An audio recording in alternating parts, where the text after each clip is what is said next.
Haleluya. Mungu akubariki sana katika jina la Yesu Kristo. Popote ulipo na unanitazama, neema ya Mungu ikuwe juu yako kwa chochote kile unachofanya, kwa kazi yako, kwa biashara yako, na hata kile ambacho unawazia kufanya kwa ajili ya utukufu wa Mungu. Mungu akubariki sana na akutende mema katika jina la Yesu. Nataka tuingie katika neno la Mungu.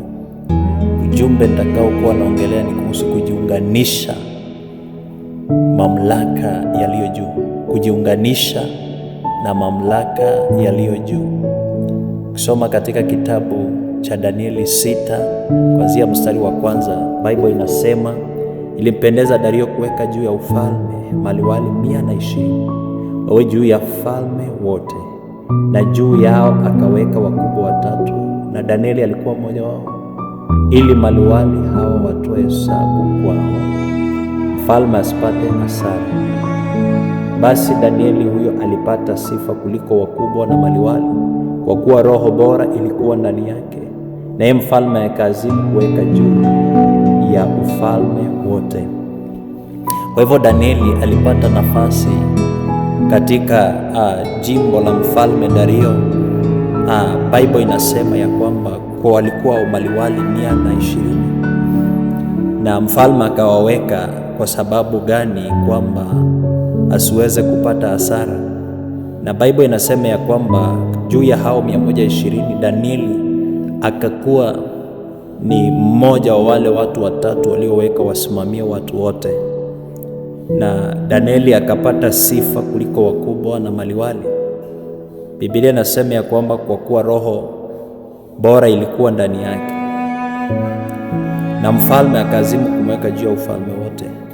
Katika mstari wa 4, basi mawaziri na maamiri wakatafuta sana kupata sababu za kumshtaki Danieli kwa habari za mambo ya ufalme, lakini hawakuweza kuona sababu wala kosa, kwa maana alikuwa mwaminifu. Danieli alikuwa mwaminifu mbele za Mungu, na chochote alichofanya alikuwa mwaminifu. Na Bible inasema ya kwamba alipokuwa ameinuliwa, hawa watu wakawa wanatafuta sababu za kumshtaki. Nataka nikukumbusha kwamba usifikirie kila mtu atafurahia promotion unayopata katika maisha. Si kila mtu atafurahia kuinuliwa kwako katika maisha. Si kila mtu atafurahia unapopanuliwa na Mungu katika maisha yako. Kuwa makini, mtu wa Mungu, na ujiunganishe na mamlaka iliyo juu, maana yeye aliye juu peke yake ndiye ambaye atafurahia promotion yako. Yeye aliye juu peke yake ndio ambaye atafurahia kupanuka kwako. Bible inasema hawa watu wakawa wamejitengenezea kamkutano ya kwamba watafute nafasi ya vile ambavyo wataweza kumshtaki Danieli. Sababu kubwa ya kumshtaki Danieli ni kwa sababu Danieli amepewa promotion. Ni kwa sababu Danieli ameinuliwa na kuwekwa juu yao. Unajua, watu wanakuonea wivu kwa sababu ya kuinuliwa kidogo tu, na Mungu amekuinua, amekuweka kwa hiyo position, na watu wanafikiria vile watakuua, wanafikiria vile watakuendea kwa waganga, wanafikiria vile watakuendea kwa uchawi. Ni kwa sababu wameona kidogo tu Mungu amekubariki. Wakaona Danieli ameinuliwa na hako juu yao, na wakasikia uchungu, wakaanza kujikusanya. Wakasema, tutafanyaje hili huyu jamaa tuweze kumshtaki ili aondoke katika nafasi hii? Na wakasema tutatafuta kwa nafasi ya mambo ya kifalme. Lakini Bible inasema Danieli alikuwa mwaminifu. Walipotafuta habari vile watamshtaki hawakupata. Wakasema sasa tutatafuta habari kwa mambo ya sheria ya Mungu wa Danieli, maana hapo ndipo tutapata nafasi ya kumshtaki. Bible inasema ya kwamba wakaenda wakaandika sheria zao, wakapeleka kwa mfalme, wakamwambia kwamba tumeonelea kwamba mtu awaye yote asiweze kuabudu mungu yeyote, na wanasema ya kwamba au kwa mtu awaye yote katika muda wa siku 30, ila kwako mfalme atatupwa katika tundu la simba. Sasa wakamshawishi mfalme ya kwamba atie marufuku, na mfalme akaweka sahihi ikuwe hivyo, maana mfalme hakujua kile ambacho hawa jamaa wamepanga. Na mfalme, mimi nadhani kwamba alielewa kwamba hata Danieli ni mmoja wa wale ambao wameshirikiana. Na Biblia inasema katika mstari wa 10, Danieli akajua ya kuwa maandiko yamekwisha kutiwa sahihi. Danieli akaenda, Biblia inasema ya kwamba akaingia nyumbani mwake, na madirisha katika chumba chake yalikuwa yamefunguliwa kukabili Yerusalemu. Akapiga magoti mara 3 kila siku, akasali na kushukuru mbele za Mungu wake.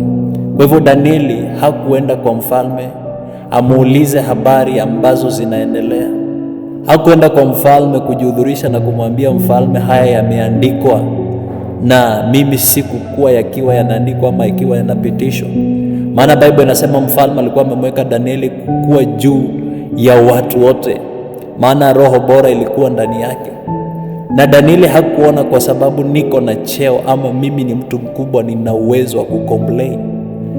Danieli akajua kwamba aliyemweka mahali pale ndio ako na mamlaka na uwezo wa kumtetea.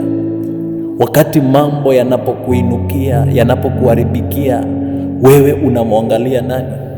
Nataka nikuambie na nikushauri kwamba jiunganishe na mamlaka yaliyo juu sana. Danieli alijua kujiunganisha na mamlaka iliyo juu. Biblia inasema akaenda akiwa anaomba dua mara 3 kwa siku, maana najua kama kuna yule atakaye nitetea na kunipigania ni Mungu, atakaye nishughulikia ni Mungu. Maana wamejipanga na wamesema atakaye abudu mungu yoyote atatupwa katika tundu la simba. Na Biblia inasema ya kwamba wakiwa wanapita wakamwona Danieli akiwa anaomba dua kwa Mungu wake.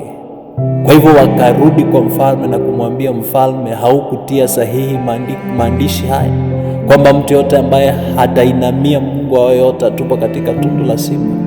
Na wakasema tumempata Danieli akiwa anaabudu mungu wake. Kwa hivyo mfalme, wewe kwa sababu ni mfalme na ulitia sahihi, kwa hivyo Danieli anafaa atupwe katika tundu la simba. Watu wanaweza kukupangia na wakatafuta sababu ya vile ambavyo watakuangusha, wakatafuta sababu ya vile ambavyo watakufanya udhoofike, watafute sababu ya vile watakufanya utoke katika mpango wa Mungu. Lakini nataka nikutie moyo kwamba usitoke katika mpango wa Mungu.